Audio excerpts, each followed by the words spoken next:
নমস্কাৰ কেডিও টিউটৰিয়েললৈ মই সকলোকে স্বাগত জনাইছো। আজি আমি সমাজ বিজ্ঞানৰ দশম শ্ৰেণীৰ ইতিহাস খণ্ডৰ দ্বিতীয় অধ্যায় মহাত্মা গান্ধী আৰু ভাৰতৰ স্বাধীনতা সংগ্ৰাম শীৰ্ষক পাঠটিৰ ৰাউলত আইন 1919 অধ্যায়টি আলোচনা কৰিব ওলাইছো। ৰাউলত আইনৰ 1919 চমুকৈ আলোচনা কৰাৰ লগতে গুৰুত্বপূৰ্ণ প্ৰশ্নৰ উত্তৰসমূহ আলোচনা কৰা হ'ব। এই পাঠটোৰ জৰিয়তে ছাত্ৰ ছাত্ৰীসকলে উপকৃত হ'ব বুলি আশা কৰা হৈছে আৰু ছাত্ৰ ছাত্ৰীসকলে এই পাঠটোত যদি কিবা খোকোজা থাকে তেনেহলে মোক কমেন্টত জনালে মই এই প্ৰশ্নসমূহৰ উত্তৰ দিবলৈ চেষ্টা কৰিম। ৰাউলত আইন 1919 ৰাউলত আইন কি? ব্ৰিটিছ চৰকাৰে কিয় এই আইনখন ভাৰতীয়সকলৰ ওপৰত প্ৰয়োগ কৰিছিলে? ভাৰতীয়সকলে কিয় ইয়াৰ প্ৰতিবাদ কৰিছিলে? অৰ্থাৎ ৰাউলত আইনৰ বিৰুদ্ধে কিয় ভাৰতীয়সকলে প্ৰতিবাদ কৰিছিলে এই সম্পৰ্কে এই পাঠটোত আজি আলোচনা কৰা হ'ব। লগতে এই পাঠটোৰ গুৰুত্বপূৰ্ণ প্ৰশ্নৰ উত্তৰসমূহ আলোচনা কৰা হ'ব।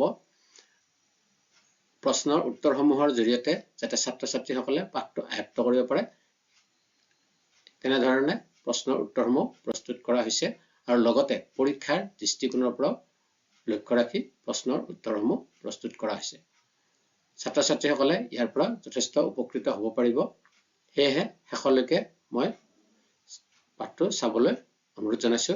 লগতে কেডিও টিউটৰিয়েল চেনেলটো ছাবস্ক্ৰাইব কৰিবলৈ মই সকলোকে অনুৰোধ জনাইছো আৰু লাইক কৰক, শ্বেয়াৰ কৰক, চেনেলটো ছাবস্ক্ৰাইব কৰক। ৰাউলত আইন 1919 এই ৰাউলত আইনখননো কি?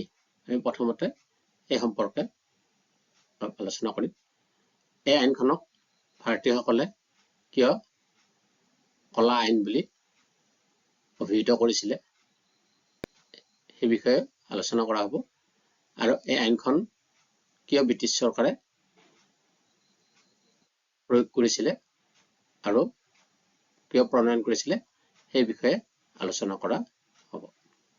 ব্ৰিটিছ চৰকাৰে ভাৰতৰ জাতীয়তাবাদ নিৰ্মূল কৰিবলৈ 1919 চনত এই কুখ্যাত ৰাউলত আইনখন প্ৰণয়ন কৰিছিলে। এই আইনখনক ভাৰতীয় জনসাধাৰণে কলা আইন বুলি অভিহিত কৰিছিলে কাৰণ এই আইনখনৰ জৰিয়তে ভাৰতীয়সকলৰ অধিকাৰ স্বাধীনতা খৰ্ব হৈছিল। উক্ত আইনখনৰ জৰিয়তে এজন মানুহক বিনা বিচাৰে কাৰাগাৰত নিক্ষেপ কৰিবলৈ অধিকাৰ প্ৰদান কৰিছিল। 1917 চনত ভাৰতৰ গভৰ্ণৰ জেনেৰেল লৰ্ড চেমছফৰ্ডে বিদ্ৰোহী কাৰ্যকলাপৰ প্ৰকৃতি আৰু পৰিসৰৰ বিষয়ে অনুসন্ধান কৰিবলৈ ন্যায়াধীশ ছিডনী ৰাউলটৰ অধ্যক্ষতাত এখন আয়োগ গঠন কৰিছিলে আৰু এই আয়োগৰ পৰামৰ্শ মতে 1919 চনত ৰাউলত আইন প্ৰণয়ন কৰিছিলে। এই আইনখনে ভাৰতীয়সকলৰ মাজত ব্যাপক প্ৰতিক্ৰিয়া সৃষ্টি কৰিছিল আৰু আইনখনৰ বিৰুদ্ধে প্ৰতিবাদ কৰিছিল। এই আইনখনক anarchical and revolutionary crime act of 1919 বুলিও জনা যায়, অৰ্থাৎ অৰাজক আৰু বিপ্লৱী অপৰাধ আইন নামে জনা যায়। ৰাজনৈতিক অশান্তি আৰু ক্ৰমবৰ্ধমান জাতীয়তাবাদৰ সময়ত ভাৰতৰ ব্ৰিটিছ চৰকাৰে এই আইনখন গৃহীত কৰিছিলে। এই আইনখন চৰকাৰৰ বিপ্লৱী কাৰ্যকলাপ আৰু সন্ত্ৰাসবাদৰ বিৰুদ্ধে যুঁজিবলৈ অধিক ক্ষমতা প্ৰদান কৰাৰ বাবে ৰচনা কৰাইছিল আৰু ভাৰতীয় জনসাধাৰণে ইয়াক নাগৰিকৰ স্বাধীনতা উলংঘা আৰু জাতীয়তাবাদ দমনৰ প্ৰয়াস বুলি গণ্য কৰিছিল। ৰাউলত আইনে আৰক্ষীক অধিক ক্ষমতা প্ৰদান কৰিছিল আৰু আইনখন অনুসৰি চৰকাৰে কোনো ব্যক্তিক বিনা বিচাৰে 2 বছৰ পৰ্যন্ত আটক কৰি ৰখাৰ অনুমতি লাভ কৰিছিলে আৰু ইয়াৰ ফলত ভাৰতীয়সকলৰ মাজত ব্যাপক ক্ষোভৰ সৃষ্টি হৈছিলে কিয়নো এই আইনখনৰ জৰিয়তে ভাৰতীয়সকলৰ স্বাধীনতা আৰু অধিকাৰক খৰ্ব হৈছিলে আৰু সেয়েহে ভাৰতীয়সকলে এই আইনখনৰ বিৰোধিতা কৰি ব্যাপক প্ৰতিবাদ আৰু বিক্ষোভ কৰিছিলে। আৰু এই প্ৰতিবাদসমূহৰ প্ৰথম আৰম্ভণি হয় 1919 চনৰ 6 এপ্ৰিলত হৰতাল কাৰ্যসূচীৰে। 1919 চনৰ 6 এপ্ৰিলত এই হৰতাল কাৰ্যসূচীৰ জৰিয়তে ভাৰতীয়সকলে ব্যৱসায় বাণিজ্য পৰিহাৰ কৰি অন্নখনত বহিছিলে আৰু প্ৰাৰ্থনা কৰিছিলে। এই প্ৰতিবাদসমূহৰ ভিতৰত উল্লেখযোগ্য প্ৰতিবাদ আছিলে জালিয়ানৱালা বাগৰ হত্যাকাণ্ড। জালিয়ানৱালা বাগৰ হত্যাকাণ্ড ব্ৰিটিছ শাসনকালৰ শোকাবহ ঘটনাসমূহৰ ভিতৰত উল্লেখযোগ্য এক শোকাবহ ঘটনা। জালিয়ানৱালা বাগৰ হত্যাকাণ্ডৰ সম্পৰ্কত আমি এটা বেলেগ এটা ক্লাছত বা পিছৰ অধ্যায়টোত আমি বিশদভাৱে আলোচনা কৰিম। সেইদিনা শান্তিপূৰ্ণ প্ৰতিবাদকাৰী ব্ৰিটিছ আৰক্ষীৰ গুলীত শ শ লোকৰ মৃত্যু হৈছিলে।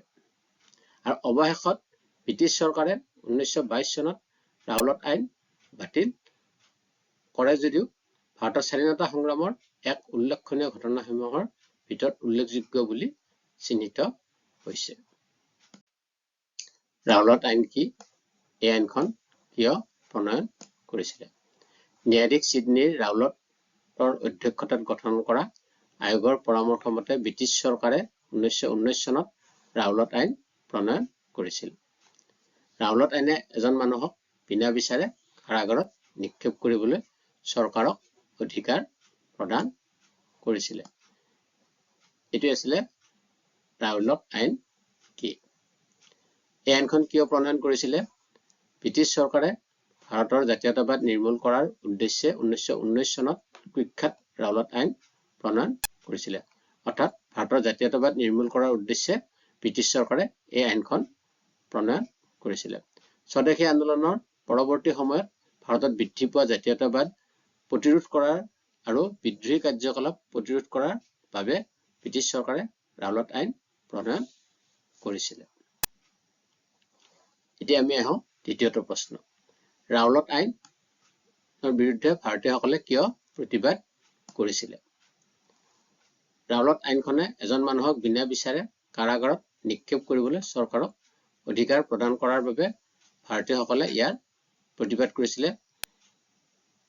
আইনখনে ভাৰতীয়সকলৰ অধিকাৰ আৰু স্বাধীনতাক অৱজ্ঞা কৰা বুলি ভাৰতীয়সকলে অনুভৱ কৰিছিলে আৰু ইয়াৰ ফলত ভাৰতীয় জনসাধাৰণৰ মাজত ব্যাপক ক্ষোভৰ সৃষ্টি হৈছিলে আৰু প্ৰতিবাদৰ সৃষ্টি হৈছিলে। এইখিনি আছিলে আমাৰ দুটা প্ৰশ্ন আৰু ইয়াতে সৰু সৰু 1 নম্বৰীয়া প্ৰশ্ন আহিব পাৰে। এই প্ৰশ্নসমূহ আমি পিছত আলোচনা কৰিম। 1 নম্বৰীয়া প্ৰশ্নসমূহৰ মই এটা বেলেগ এটা ক্লাছত ভিডিঅ'ত এই প্ৰশ্নসমূহৰ আলোচনা কৰিম। আজিলৈকে এইখিনিয়ে। কেডিঅ টিউটৰিয়েল চেনেলটো ছাবস্ক্ৰাইব কৰিবলৈ মই সকলোকে অনুৰোধ জনাইছোঁ। অনুগ্ৰহ কৰি সকলোৱে কেডিঅ টিউটৰিয়েল চেনেলটো ছাবস্ক্ৰাইব কৰি দিয়ক, লাইক কৰক আৰু শ্বেয়াৰ কৰক। ধন্যবাদ।